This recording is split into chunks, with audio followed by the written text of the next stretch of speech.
Alright.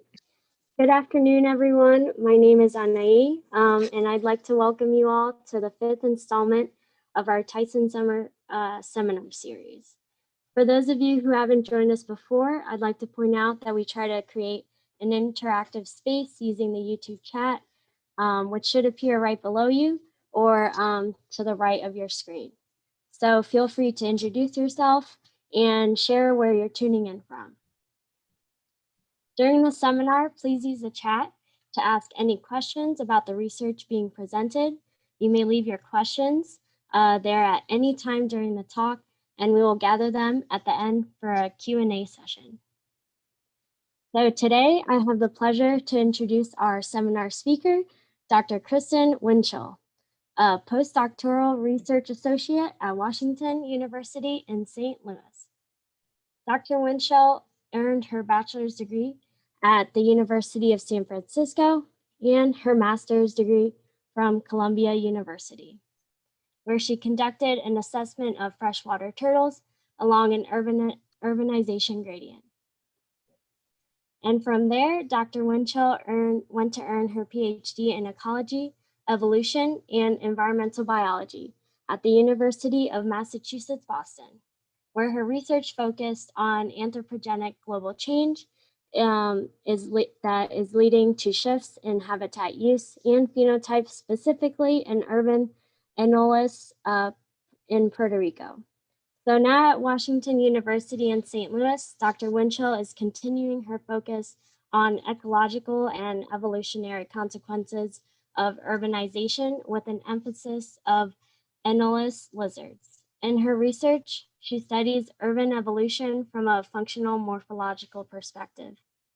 Dr. Winchell has an impressive profile of publications in high-impact journals. To name a few, she has been published in Evolutionary Applications, Nature Ecology and Evolution, and Biological Journal of the Linnean Society. She co-founded and co-edits a collaborative blog for research on urban evolution, urban ecology, and natural history of urban organisms, titled Life in the City. She also co-edits and regularly contributes to the collaborative blog for presenting research, natural history, and news for scientists and fans of Anole lizards, titled Anole Unknown. We are thrilled to have Dr. Winchell join us today to share more about her research. So now I'd like to turn it over to Dr. Kristen Winchell for her talk entitled Urban Evolution from Phenotype to Genotype. Great, thank you so much for inviting me, and thank you to everyone for tuning in on this Thursday late afternoon. So my name is Kristen Winchell, and I'm going to be telling you today about some of my research on urban evolution in Anolis lizards. So let's start by going back to Darwin in 1859 when he wrote these words: "We see nothing of the slow changes in progress until the hand of time has marked the long lapse of ages." Now, when Darwin was writing about evolution with these words, he was thinking that these processes happened extremely slowly on geological timescales, unobservable during human lifetimes. What we've learned in the past 60 or so years is that he was wrong on this point. Evolution can actually proceed at very rapid paces, and we can observe and measure this change. And this is particularly true in the globally replicated environment of urban habitats. And urbanization is a major aspect of global environmental change that's transforming natural areas worldwide. So here's a graph of the world population growth over the past 100 years and then projecting into the future. And this United Nations World Urbanization Perspective has found that we're now at a point where more humans live in urban locations rather than rural worldwide, a trend that's expected to increase such that by 2050, more than 2/3 of the human population will live in urban areas. And so the consequence of this intensification of human populations in urban environments is that the urban land area is going to increase spatially and also intensify in its modification of the natural landscape. And this impact of the humans on the Earth is evident when we look at the Earth at night. So here is a nice NASA image of lights at night around the globe. And you can see even at this scale that there's some parts of the Earth that are just so heavily impacted by humans that you can see it from space. And to give you a sense of how rapidly and drastically the human population has grown, in the past century, we've gone from 1.8 billion people to 7.7 billion people. And this is continuing along that trajectory of rapid population growth. The per capita impact of humans is also increasing, where individuals are having a greater per person impact on natural areas than they were a century ago. When we zoom in on specific areas of that map, here I'm now showing you the Caribbean, you can see that even when we zoom in now at these smaller scales, that impact of humans is even more drastic. So some of these small islands in the Caribbean that maybe didn't look so bright from that large scale of the entire globe, we can see are extremely urbanized. In particular, you can see the entire coast of Florida there. Going down into the Caribbean, you can see several of the major cities on each of those greater Antillean islands. And then the entire island of Puerto Rico there is lit up in the center. And for this talk, we're going to focus on these islands in the Caribbean. And specifically, the majority of this talk is going to be about lizards on the island of Puerto Rico. So the pace and intensification of urbanization throughout the Caribbean has differed from island to island. And this intensifying urbanization is really troubling because a large number of endemic species are found in the Caribbean. And these islands are also experiencing some of the most rapid urban growth worldwide. So when we look at what this urban growth looks like on some different islands, I'll show you first, here's Santo Domingo in the Dominican Republic over the past 30 years. And you can see just a rapid expansion and intensification of that urbanization. And this is on a loop, so you can see there how rapidly it's growing. And this is a common situation in many of these big cities. But then you have other islands like Puerto Rico, where the urbanization has been island-wide for centuries. And so here you see that urbanization ringing along the coast is really mostly intensifying and expanding slightly, but not that rapid burst of growth like we just saw in the Dominican Republic. But don't let the amount of green in this image here fool you, because Puerto Rico is extremely urban. So here is an image from an airplane of San Juan and El Yunque National Rainforest. And San Juan is home to over 1 million residents. The island itself has a couple of million people in several very large city centers. And these urban and forest sites island-wide, you can find within only a few kilometers of each other. So you have this nice patchwork of really dense human populations that have created this intensified urban habitat for over a century, right next to these lush tropical rainforests.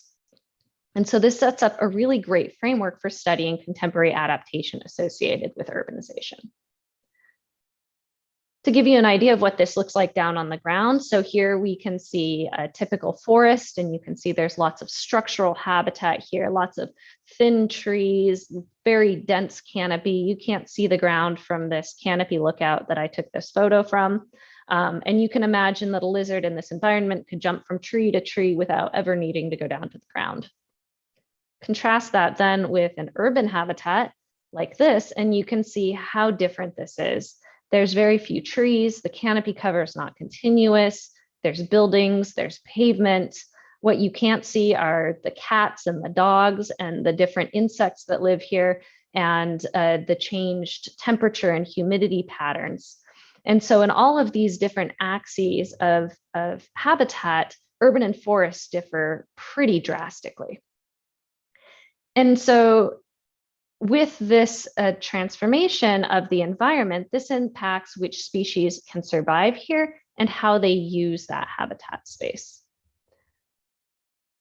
So in my research, I try and connect that type of ecological or environmental differences to ecological shifts in animals, then connect that to the phenotypic differences that enable animals to take advantage of urban habitat space, and then connect those two factors to the genomics underlying phenotypic variation. So each piece of evidence from these different approaches in my integrative research tells us something different about how natural selection is shaping urban evolutionary trajectories, and they paint the most complete picture when we consider them together. So I try to do this primarily in Anolis lizards, while I'm generally interested in ecology and evolution in urban areas across a whole diverse group of species. And I've worked on other species. I primarily have investigated this question with respect to Anolis lizards.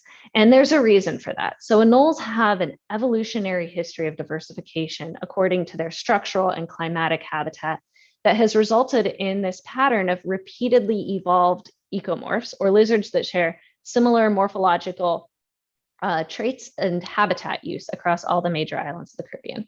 So each island in the Caribbean, you'll encounter a lizard like you see here in this image that is giant and lives up in the treetops, and one that's tiny and lives on the branches, and one with very long legs and a very long tail that lives in the grass and reeds.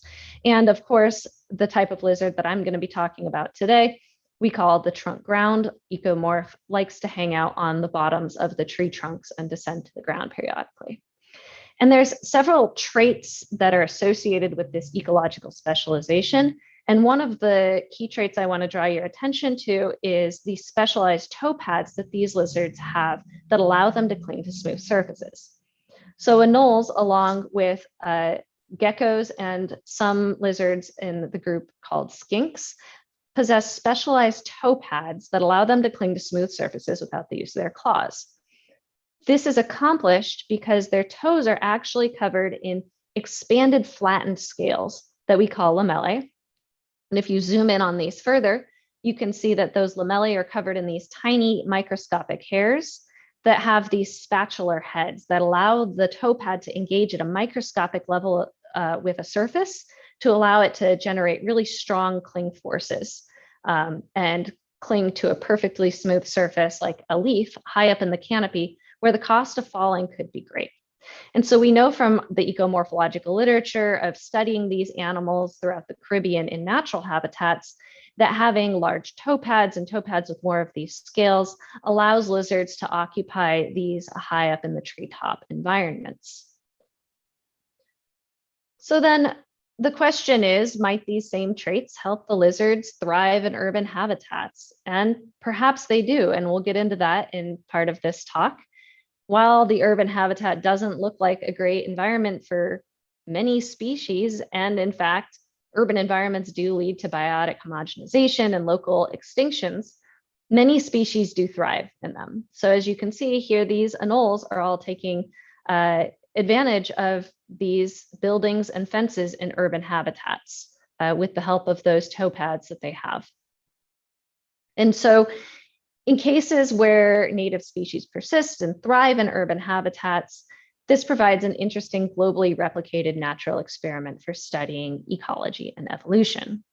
And I would go so far as to say anoles are a model for urban evolution, because when you go throughout the Caribbean, you'll find that on every island, big or small, there's a lizard that likes to hang out in and around buildings and on fences and everywhere that humans are. And so my research is really trying to understand the patterns and the factors that contribute to this environmental or this habitat use. So here I'm showing you several different species from Jamaica, the Bahamas, Puerto Rico. There's some from Turks and Caicos in there.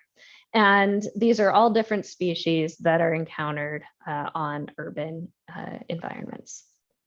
So the first question that I wanted to try and tackle in this talk is whether or not we can predict responses to urbanization across the group of Anolis lizards. So Anolis lizards, there are over 400 species throughout Central and South America, over 100 in just the Caribbean. And so I wanted to know, if we focus in on those Caribbean animals, can we possibly predict which species are going to tolerate intensifying urbanization? So here's a phylogeny of Anolis lizards, and phylogeny is just a representation of the evolutionary history and relatedness among species. So these are all of the Caribbean anoles.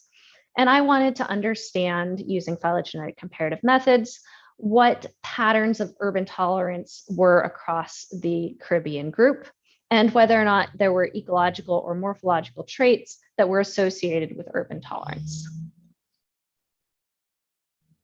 So here's the results of that analysis, now with the tree colored by our urban tolerance, with darker red indicating urban and the yellows indicating avoidance. And so what we found is there's a strong phylogenetic signal across the tree, which by that I mean that closely related species are likely to respond similarly to urbanization. And so this is important. As you can see, there's clusters of red on some parts of the tree and clusters of yellow on other parts of the tree. So this means that species loss and species tolerance of urbanization is going to be non-random across the tree. We could potentially lose entire clades of animals here as urbanization intensifies in the Caribbean. We also found that urban tolerance was strongly associated with several key morphological and ecological traits, including topad morphology, scale density, field body temperature, and experiencing hot and dry habitats in their native range. So these traits might be very important for enabling different species to colonize urban environments. This is also a valuable model because it provides a starting point for identifying species that might be adapting to urban areas. So we can zero in on some of the animals that fell towards the upper end of our urban tolerance spectrum. For example, these 5 species here, Anolis cybotes, grami, cristatellus, segri, and Lineotopus, which are found in the Dominican Republic, Jamaica, Puerto Rico, and the Bahamas, and which I've been studying over the past 3 years during my postdoc at Washington University. And we can study their ecology and phenotypes in greater depth to try and understand how they are using the urban habitat and possibly adapting to it. And so for this talk, we're going to focus in specifically now on this species from Puerto Rico, Anolis cristatellus. So Anolis cristatellus, which you can see here, is found island-wide, including in urban environments. And as you can see by this lizard here, he can adeptly navigate this habitat, including jumping and clinging in slow motion there, upside down to that metal pole with the help of those specialized adhesive toe pads. So the work I'm going to tell you about today primarily focuses on this urbanophilic species as a model for urban adaptation. Now, my research generally uses a paired sampling design. So here I'm showing you all of my sites that I've used across Puerto Rico. So in 5 different major city centers, I've sampled urban and forest lizards in sites that are only a few kilometers apart. And and so I'm going to tell you first by looking at the ecological aspect of how these lizards might be using the urban environment to understand our framework for setting up the phenotypic and genomic changes. So at this part, we're going to answer the question, how do urban lizards use that habitat space? We're going to do that by looking at 2 species, Anolis cristatellus and Anolis stratulus, both of which are commonly found in the urban environment. And you can see them here on the left of cristatellus and on the right stratulus.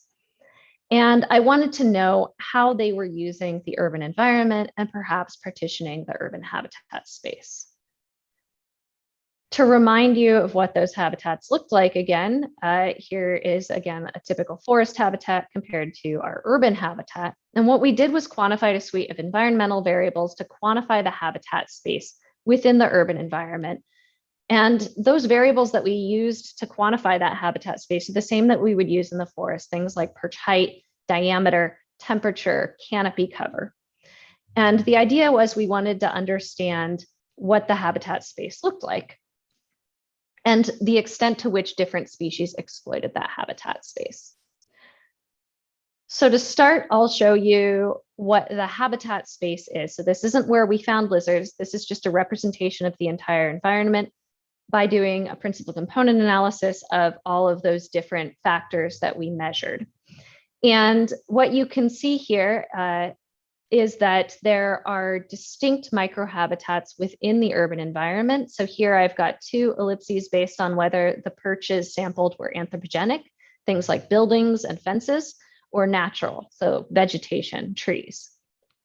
And you can see that those represent two very distinct habitat spaces, and that habitat associated with anthropogenic perches differed in multiple dimensions, the temperature, the structural environment. And so depending on the extent to which a species exploits this anthropogenic habitat space, they might be subject to novel selective pressures in the urban environment. So that then brings us to the question of, how do those two species that I introduced you to use this habitat space? Do they exploit that gray bubble, that anthropogenic habitat space, or do they stick to the natural vegetation represented by that green bubble? So to answer that question, let's first think through some of the possibilities. So these two species, you may or may not know this, are often found together in the forest, where they occupy distinct microhabitats there. So Anolis stratulus, which I'm representing, is blue here, and Anolis cristatellus as pink. So Anolis stratulus prefers to live high up in the treetops where there are thinner branches, where there's more canopy cover. It's a little bit cooler. In contrast, Anolis cristatellus prefers to perch lower down on the tree trunks. It's hotter, it's drier, it's more open. And so these two species have diverged along these climatic and structural axes of habitat within their natural habitat. The question, though, is what happens when they co-occur in the urban environment? So we can run through a few scenarios. The first is possibly they stick to the niches that they're used to. They find the trees, they partition the habitat. Maybe Anolis stratulus stays in the treetops and Anolis cristatellus stays lower down. This is the case that you see with many urban tolerant species, such as those that you might find in forest parks that never venture out onto city streets. But we know this probably isn't what's occurring with these species because we've observed them both using anthropogenic habitat space. Another possibility is that one of the species might shift into this novel habitat space, or perhaps expand its niche to incorporate the novel habitat space, but still use the vegetation. Or perhaps both species will expand their niches and perhaps even converge onto the same habitat space. So these were all the different possibilities that we had considered could be happening with these species. And I'll cut to the chase and show you what those used perches and used habitat spaces looked like. But first, let's revisit that plot of what the habitat space itself looked like. Again, to remind you, we have these two distinct areas within the urban environment represented by natural vegetation versus human structures like buildings. And now when we look at where the animals were actually found, to orient you to this, the gray and green here are both Anolis cristatellus. And I've split them out so that you can see that Anolis cristatellus is occupying the habitat space associated with vegetative perches as well as anthropogenic perches. But Anolis stratulus, which are indicated in blue there, are completely overlapping with that green bubble. So those gray and green bubbles, you'll notice as I animate this, are very similar in size and dimensions as the available habitat space. And so what this says to us is that Anolis cristatellus is really expanding its niche to take advantage of this novel habitat space. Anolis stratulus, on the other hand, is restricted to that habitat space for the most part associated with vegetation. And so this is important for several reasons. So as vegetation is lost with increasing urbanization, species like Anolis cristatellus are likely to, or like Anolis stratulus, are likely to be lost from urban environments when that vegetative habitat is lost. In contrast, Anolis cristatellus has expanded out into this novel niche space, so perhaps it can even survive without much vegetation in the environment. In addition, Anolis cristatellus, by branching out into that novel niche space, it's decreasing its overlap with Anolis stratulus, and it's likely being exposed to novel selective pressures, which then sets us up for our next question of how does this environmental change influence the phenotypes that we observe? Or do urban lizards differ phenotypically? So going back to my integrative framework, this is this axis of my research program now, linking ecological variation with phenotypic variation. And I'm going to focus on three aspects of the environment that we knew from the ecomorphological literature were related to specific traits that tend to change in response to environmental variation. The first is that urban habitats tend to be very open and have very broad perches. Things like walls are broad and flat compared to a thin tree branch or liana in the forest. In addition, lizards are on much smoother surfaces than they would be in the forest. A metal post is significantly smoother than even the smoothest leaf that you find in the forest, and certainly smoother than the bark that they're spending most of their time on. And lastly, urban animals experience elevated temperatures. So because of the urban heat island effect, urban environments can be several degrees hotter than forest environments just on the outside of the city.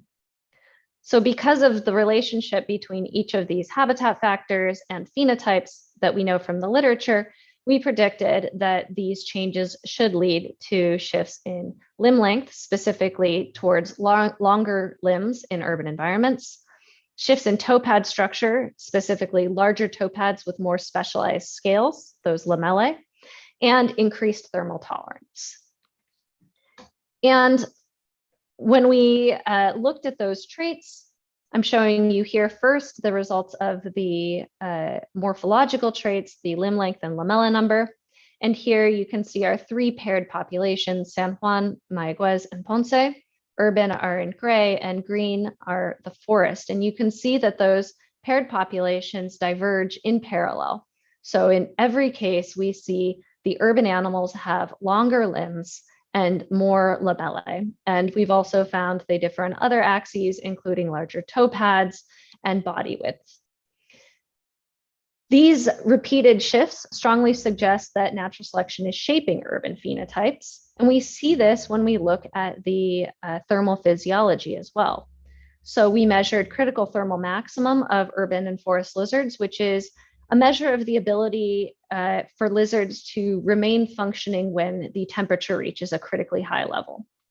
And so what we see is that urban lizards can maintain function at a higher temperature, in some cases a degree or higher Celsius compared to nearby forest populations. And again, we see this pattern of repeated parallel divergence in phenotype. So understanding how evolution is actually shaping these urban traits now requires us to connect these dots to fitness, which we did by studying performance. So in other words, how does that urban morphology impact performance of lizards within the urban environment? So we had hypothesized that differences in morphology were important for navigating urban structural habitat, but how exactly? So you can see this lizard here attempting to climb this pole and crash. So this lizard would experience potential injury or predation on the ground, or at very best is expending extra energy to get back up that post. So you can imagine that a lizard like this that can't cling effectively to a pole is going to not be very successful at navigating and surviving and passing on his genes in the urban environment. So how do you test the relationship between morphology and performance and fitness? Well, with a lizard racetrack, of course. So watch closely. That was in real time. So we had lizard racetracks with high-speed video cameras. And from that, we were able to calculate the maximum sprint velocity. And to give you an idea of what that looked like for the lizards, we had three different surfaces to our tracks: bark, painted concrete, which is similar to what you would see on the sides of buildings. And then the last one was metal. And you can see that these lizards differ pretty drastically in their ability to climb these different surfaces, including this lizard here who's just really struggling to find his way up this metal track. And so when we quantified sprint speed for each of the tracks, we found that lizards ran significantly slower on anthropogenic surfaces, particularly at more steep inclinations. So here's just a quick plot summarizing those results. So in addition to those three surfaces, we also set the track at two different inclinations, a very gentle incline at 37 degrees, and then a pretty steep incline at 60 degrees. And what we found here, I'm showing you just that gentle incline to start, is that lizards ran significantly slower on the anthropogenic surfaces compared to the bark. In fact, on that gentle inclined concrete, painted concrete, remember, very smooth, Lizards only ran 65% as fast as they could on the bark.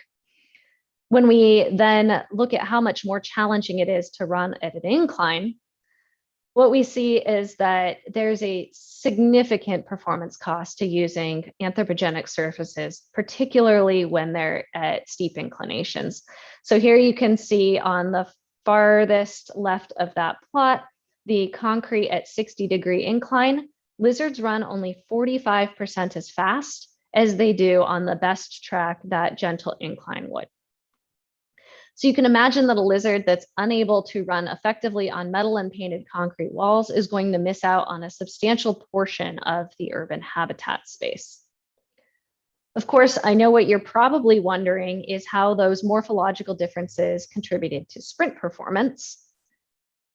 And so for that, I'm going to show you specifically how the morphological variation is, contributed to sprint velocity. So to orient you to this plot, this is sprint speed is the color here, where the darker red indicates faster sprint speeds and the darker blue indicates slower sprint speeds.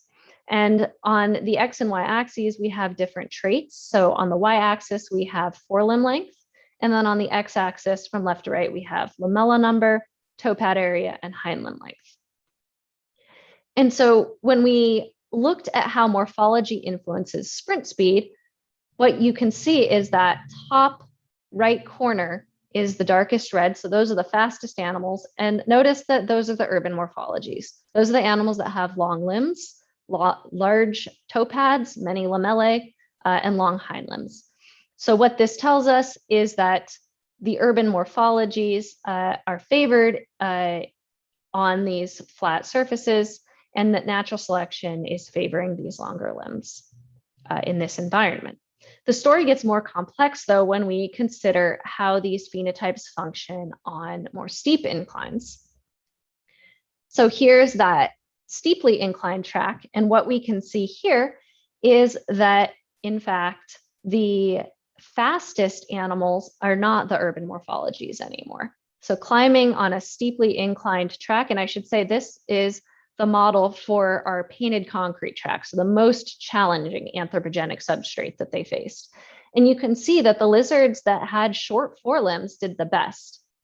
But what I want you to note from this is that if the lizards also had large toe pads, this acts in a compensatory manner where they're able to run almost as fast as the lizards that had long or short limbs and otherwise.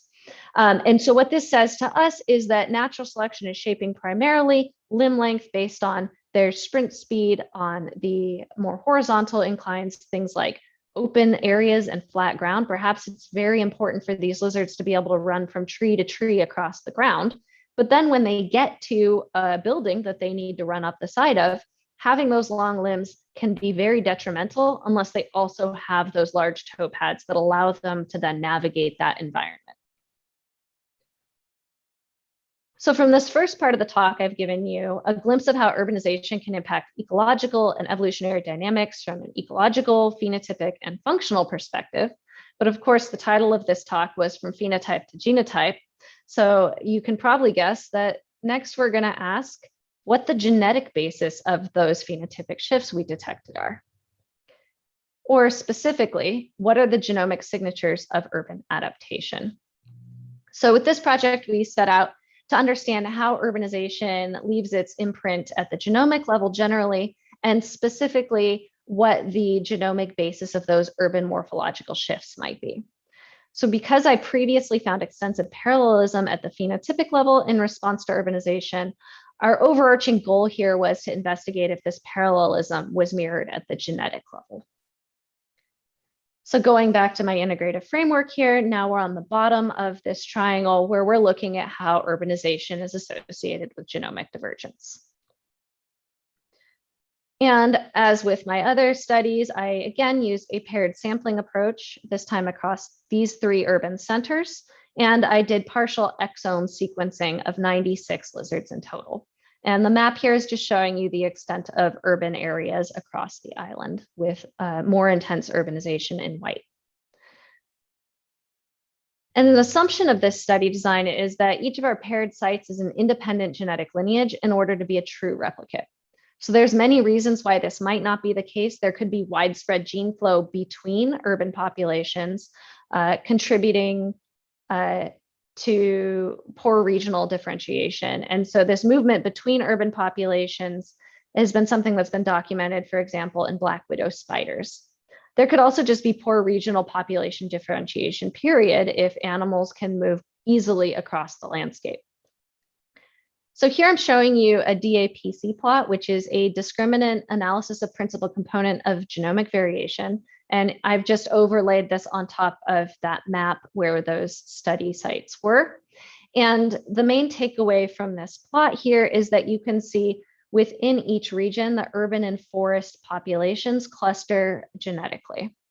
And so we can look at population a few different ways, and they all tell us this kind of same story, that urban and forest animals are most closely related to each other within their respective municipality. So for example, here's a structure plot, and you can again see that there's no individuals from Arecibo showing up as having ancestry from Mayaguez or San Juan, and vice versa. And so these analyses all support our assumption that urban populations are in fact unique genetic replicates derived from their nearby forest populations. Now, with that in mind, we can start to ask questions like, what is the genome diverging in these animals with respect to urban versus forest habitat differentiation? So to start, we looked at genotype environment associations across all of our populations using a linear mixed effects model structure that accounted for genetic relatedness and regional population structure. So to orient you to this plot, if you've not seen a Manhattan plot before, this is just showing every single one of our base pairs that we sequenced, known as SNPs. And if they are significantly diverged according to our model between urban and forest populations, then they're shown here as a bright green color. And so the main takeaway here is that you can see that there is a genome-wide effect of urbanization on these lizards involving many different genes. And we also see that there are three pretty clear peaks on chromosomes 1, 2, and 4 associated with urbanization. And on these chromosomes at the top, the most divergent SNPs that we see are associated with a number of different genes. I've just shown you a few here. But when we look at the functions of those, they tend to be things like immune function, wound healing, skin permeability, neural function, and metabolic processes. And you can imagine how those things might be very important for urban animals. And in fact, many of these same functional associations, such as neural function and metabolic processes, have been found in other studies of urban animals. So of course, one could imagine that this genomic pattern of differentiation could be driven by strong divergence in only one population pair. And so we followed this by an analysis of each of our three municipalities, contrasting the urban versus forest populations. And here you can see, again, this is the same type of plot, although the axes are different. The divergent gene regions, so the outlier SNPs, are colored pink, blue, and red, respectively, for the different municipalities. And the key take home here is you see those same patterns. There's this genome-wide effect of urbanization leading to genomic differentiation. And more importantly, in this analysis, you see those three same peaks recovered as outlier SNPs, and 90% of the outlier SNPs identified in this analysis are the same as the ones identified in the previous analysis. And so these SNPs then point us towards around 40 genes that diverge in parallel between urban and forest populations across the island, for which we have pretty strong support from multiple tests indicating that they are diverging.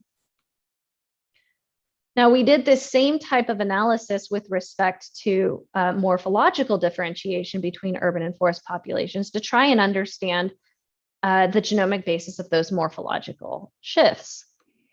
And instead of showing you a bunch more Manhattan plots that you have to stare at, I'll tell you that the patterns looked very similar with respect to our GWAS association tests. And what we see is that there is a polygenic signature of selection at the genomic level. There's genome-wide effect, and we didn't recover any very clear peaks like we did with the urban versus forest contrast. Now, we did a genome-wide association test for each of 6 traits, the fore and hind limb elements for limb length, toe pad area, and lamella number. And so here I'm just going to show you now the number of genes that we identified by each one of those tests for front and rear elements, and then the overlap between those two things, as well as the overlap with our urban GEA test. And the main takeaway here is that we identified quite a few genes that are potentially associated with the urban phenotypic shifts. And specifically, when we look at this intersection here, these genes have are most likely the genes that are contributing to our urban phenotypic shifts, at least in this data set. And so these genes highlighted here are going to be the ones that we focus in for our last set of analyses. And when we looked at the functional associations of these morphology-associated urban genes, we found that they're related to skeletal, skin, and muscle development. So these seem like pretty good candidates for explaining our phenotypic variation. So for this last set of analyses, we wanted to understand if we were seeing this parallel divergence at the genomic level that was mirroring the phenotypic divergence that we previously saw. And so we evaluated genomic divergence or genomic variation in 2 different ways, meant to capture slightly different things. The first is we conducted a principal component analysis of the outlier SNPs for each one of our morphology GWAS tests. And this is a measure of polygenic selection. And the second test was on allele frequency. So looking at each individual SNP to ask if the SNPs differed in the same way. And so with this, we asked if our measurement of genomic variation differed between habitat and regional location and the interaction. So the first analysis here, I'll just show you an example for hind limb length and tell you that all 6 of the traits showed a similar pattern as this. So when we did a principal component analysis summarizing the main axis of variation associated with hind limb length, we see that it diverges in parallel between our 3 municipalities there of Arecibo, Mayagüez, and San Juan. And the white there you can see is the overall effect of urbanization. That's the mean and standard error of all 3 populations between urban and forest. And that was a highly significant effect, indicating that the overall variation associated with this phenotype is diverging in parallel across urban and forest pairs. And this pattern was similar in all 6 of the traits. When we evaluate allele frequencies individually, we see a similar pattern. So because this is a whole bunch of statistics, I'm showing you here just the effect size of habitat versus the effect size of the interaction between habitat and municipality. And the way to interpret this is that points lying above that red 1-to-1 line are SNPs that have a greater effect of habitat compared to the interaction effect, indicating a parallel response to urban environments. So as you can see, most of the morphology associated SNPs fall above that red line. And so both of these analyses are suggesting that the genomic underpinnings of our urban phenotypes are diverging in parallel across our urban forest pairs and suggest a possible genomic basis of the parallel urban phenotypic shifts that we previously documented. So overall, my research so far has shown, at least in Anolis cristatellus, that urbanization can lead to parallel evolutionary trajectories at multiple levels of biological hierarchy. And my future research is going to continue digging into these different aspects of understanding urban evolution in other anole species. And so with that, I'll end by just emphasizing that the results of my research are made possible because of the integrative framework that I take.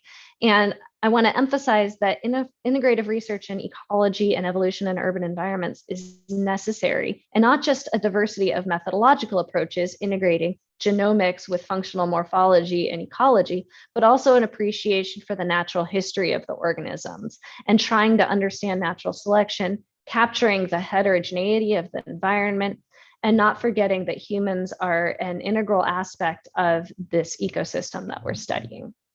And so with that, I will end by thanking the various agencies and universities that I have worked with in all of the different islands that I've visited, Days Edge Productions, who shot some of those videos of lizards and were kind enough to let me use them for my presentations. My postdoc lab at Washington University, my PhD lab at UMass Boston, and my collaborators that showed up on several of these projects, although there's many more that I should thank, but the main ones associated with the work here: Liam Revel, Alberto Puente Rolon, Shane Campbell-Staton, Anthony Geneva, and Elizabeth Carlin. And so with that, I'll give a very quick plug for my Life in the City blog that I started along with Elizabeth Carlin and Lindsay Miles, which if you enjoyed hearing about the urban adaptation studies that I presented today, you should check out our blog, because we feature urban ecology and evolution research and natural history from all sorts of different taxa. So with that, I will take questions.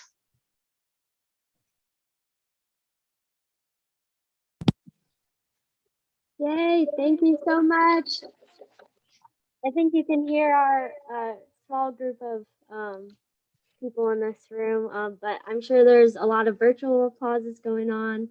But what an amazing talk. But yeah, so we got some questions rolling in on our YouTube chat.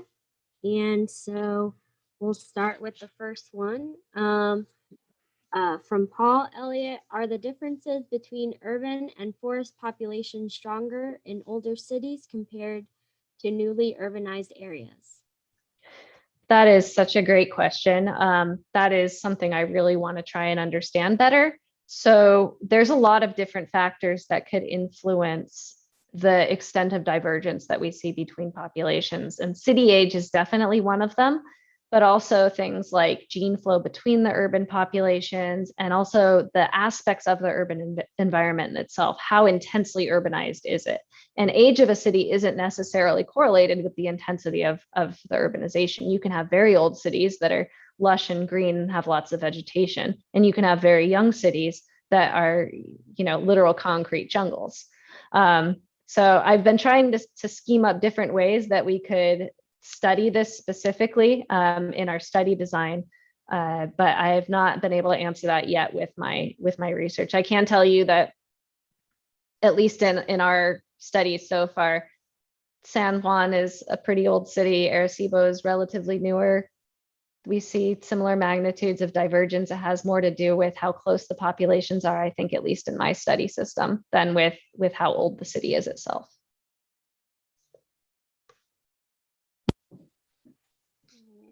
And second question from Katie Westby: have you investigated other phenotypic trait differences between urban and forest populations beyond toe pad and limbs?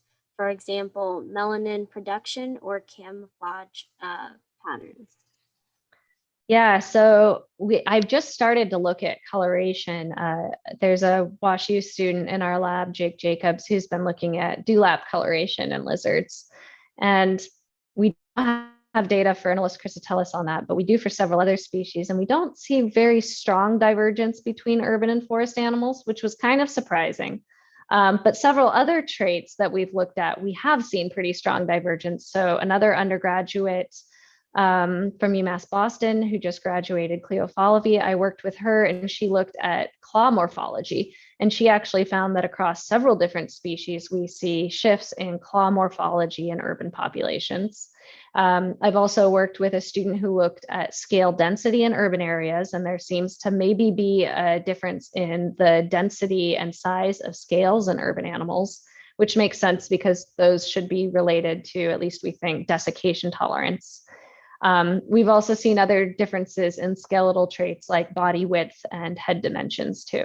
So there's definitely lots of different ways that these animals are changing, and trying to link those then with what they mean for the function of the animals, but also the ecological associations that would lead to those patterns is definitely an open area of research.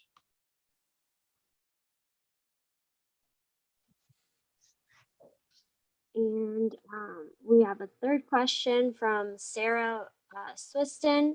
How do you think that differences in morphology between anole species contribute to their ability to colonize urban habitats? So if I understand the question correctly, I think you're asking different species kind of have these traits that might enable them to colonize the urban habitats to different extents.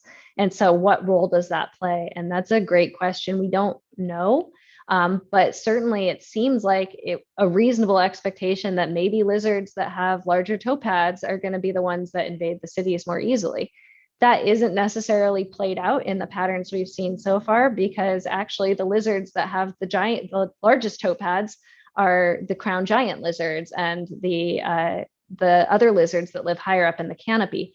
And those aren't the ones that we always see in urban environments. And there actually doesn't seem to be any pattern of ecomorphology predisposing lizards to being tolerant of urbanization. So that first study I talked about, that was one of the findings there, that there doesn't seem to be a specific ecotype that colonizes urban environments.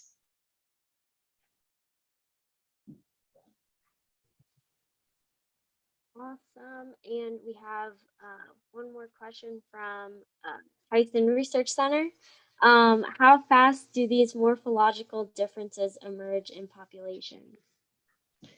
Yeah, so the speed of a trait change is going to be related to the strength of the selective pressures, as well as how quickly the animals are reproducing. So anole lizards can reproduce, they can lay eggs basically year round, and they can lay an egg every 2 weeks. And so you can get multiple generations within a few years. They also reach maturity at only a year. So within 20 years even, you can have 20 plus generations of lizards. So with that said, some of the urban areas I've looked at are only 30 years old, and we see these morphological differences. Some of the urban areas I've looked at are hundreds of years old. So I'm not sure exactly what the time frame is to generate it, but 20 to 30 years seems to be sufficient for this species. In a longer lived species like a turtle, it probably wouldn't be.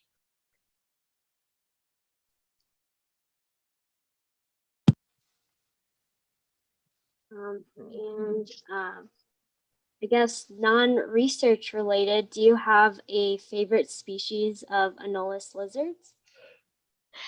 I mean, I think just because I've spent so much time with Anolis cristatellus on Puerto Rico, they're my favorite. But in terms of the most charismatic, at least the ones that I've actually encountered and held and seen in person, I love Anolis grahami, the Jamaican anole. It is like rainbow colored. It has purple and blue and green all in one lizard. I call it a rainbow lizard. It's pretty amazing. So that might be my favorite one to take pictures of and look at. But I do love my little Anolis cristatellus. They're so charismatic and quirky when you play with them. By play, I mean obviously observe them scientifically and take pictures of them. Yeah, I'll have to do a quick Google image of that one. Yeah, there's some really beautiful one other anoles. question.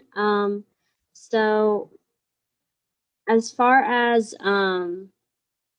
environmentally like friendly construction materials and things that are being developed with wildlife conservation more in mind, would you have any insight of how things might shape to be beneficial for lizards or Anolis lizards, perhaps? That's a great question that I've never been asked before. So I've never tried really to think about what the implications for sustainable development would be for my studies, other than obviously more trees is better for species like Anolis stratulus.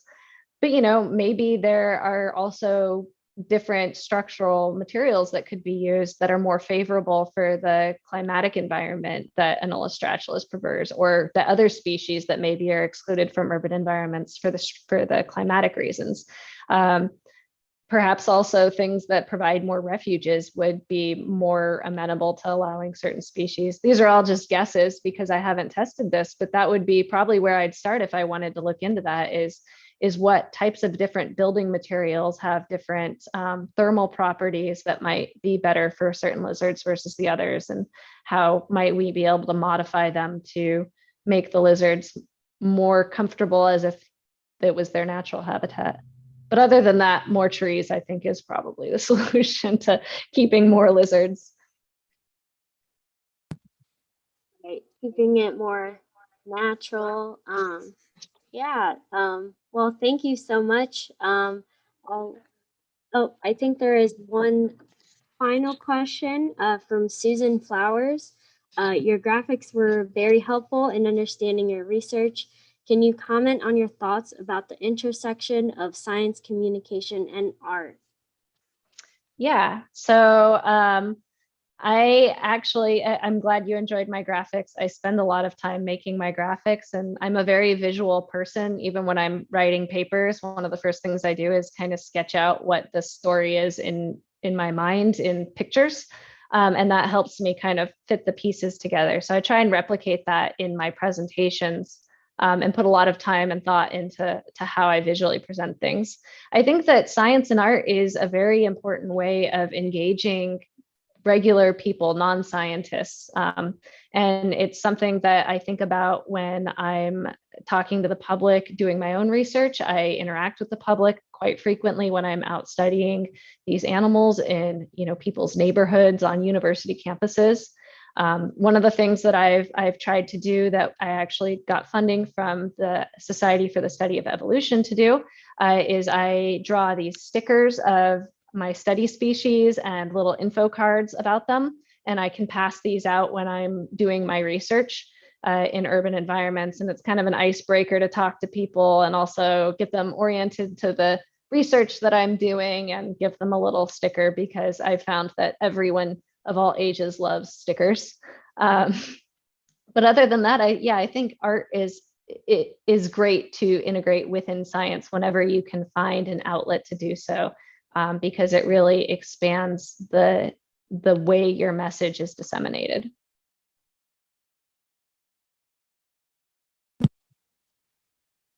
All right, I lied a little. We have one final question.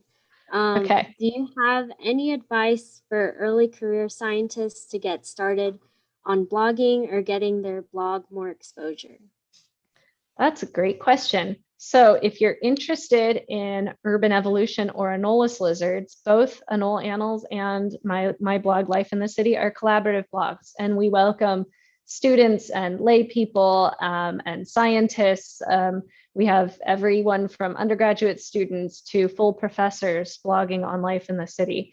So a lot of blogs like this, I know of several others that have this collaborative framework, will welcome people guest blogging for them. And that's a really good way to get your own research out there, get exposure, get people to know who you are. And it also helps you to dive into the literature a little bit more in your area of interest. If you wanted to do your own blog, I'd say just go for it. WordPress is a very friendly platform to make a blog. And just, think of what your central message is and try and get a couple friends to help you, because it's a lot of work by yourself. And I couldn't run Life in the City without Lindsay and Elizabeth helping me. And I shouldn't say helping me, they're my collaborators. We do this together. Great. Well, thank you so much, Dr. Kristen Winchell. Let's give her another virtual applause. Great. Thank you so much for having me. This was a lot of fun. Be sure to tune in next week for Dr. Camilla Pisano. So thank you, and have a great rest of your evening, everyone.